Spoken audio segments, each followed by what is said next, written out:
여간첩 김영희는 1983년 10월 25일 국가보안법 위반으로 사형이 확정되었습니다.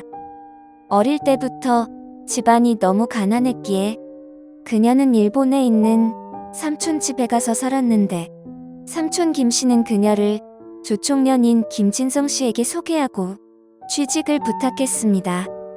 그래서 그녀는 동경의 이답이라는 조총련 술집에 취직하게 되었고, 그러다가 조총련의 유혹에 빠져 그들의 사상을 받아들이게 되었습니다.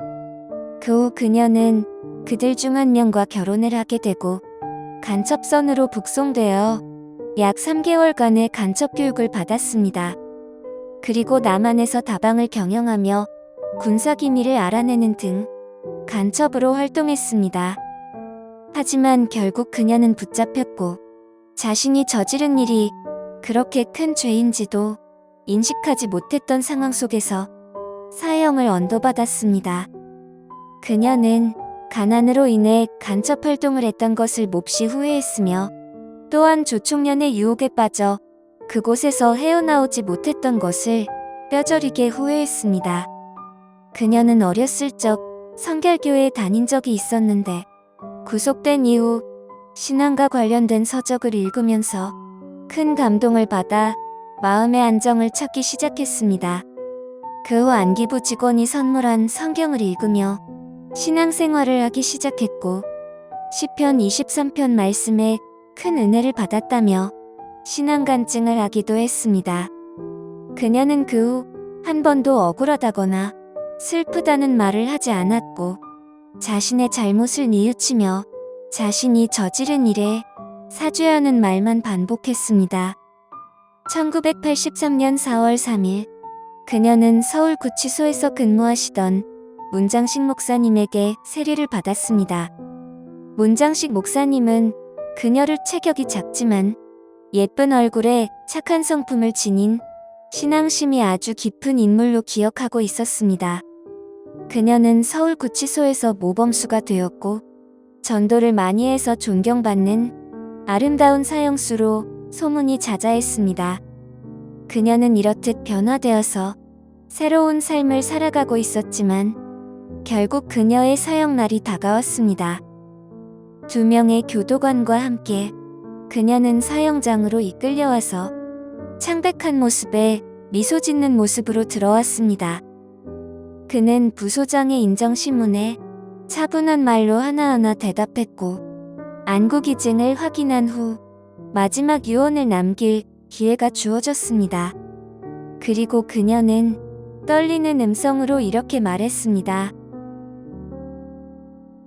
자유를 사랑하고 있는 분들께 진심으로 사과합니다. 저는 기쁨으로 하나님의 품에 가겠습니다. 여기에 계신 여러분들도 모두 예수님 믿고 구원을 얻기 바랍니다. 그녀는 그렇게 유언을 마치고 본인의 원에 따라 사형 집행 직전 마지막 예배를 드렸습니다. 예배는 문장식 목사님이 인도했으며 목사님은 하늘나라의 영원한 처소라는 제목으로 온심을 다해 설교했습니다. 설교를 마친 후 목사님은 그녀에게 마지막 기도를 드리게 했고 그녀는 차분한 목소리로 두 손을 모아 이렇게 기도했습니다. 저는 먼저 하나님 품으로 떠납니다. 주님께로 가는 이 축복을 이 자리에 있는 분들에게도 나누어 주세요. 저의 죄를 진심으로 사죄합니다. 그녀는 기도를 끝마치고 목사님을 바라보았는데 어린아이처럼 원망이나 미움도 없이 해맑게 미소 짓고 있었다고 합니다. 문장식 목사님은 마지막으로 그녀를 위해 간절히 기도한 후 축도로 예배를 마쳤습니다. 그녀의 머리에 하얀 융수가 씌워졌고 그녀가 안으로 끌려 들어갈 때 함께 예배를 드렸던 이들은 찬송가 543장 저 높은 곳을 향하여를 불렀고 마지막 밧줄이 목에 걸리는 순간 그녀는 마지막으로 주님을 외쳤으며 덜커덩하는 소리와 함께 장내는 조용해졌습니다. 교도관들을 포함해서 그곳에 있던 많은 이들은 흐느껴 울었고, 그녀를 기억하는 이들은 그녀의 마지막 모습이 천사의 모습처럼 빛나고 아름다웠다고 전했습니다.